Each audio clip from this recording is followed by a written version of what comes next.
আইনমন্ত্রী আনিসুল হক বলেছেন, যারা বাংলাদেশের স্বাধীনতা বিরোধী ও বঙ্গবন্ধুকে সপরিবারে হত্যা করেছে সেই প্রেতাত্মা আজ কিছুটা হলেও কোটা আন্দোলনের ষড়যন্ত্রের মধ্যে যে লিপ্ত তা আমি অস্বীকার করতে পারবো না।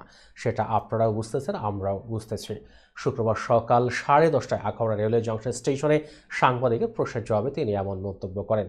কোটা আন্দোলন নিয়ে সর্বোচ্চ আদালতের আদেশ মেনে শিক্ষার্থীরা ঘরে ফিরে যাবেন বলে আশা ব্যক্ত করে আইনমন্ত্রী বলেন, আমি বিশ্বাস করি তারা জনগণের অসুবিধা হোক, জনগণ দুঃখ কষ্ট ভোগ করুক এমন কর্মকাণ্ড পরিহার করবেন।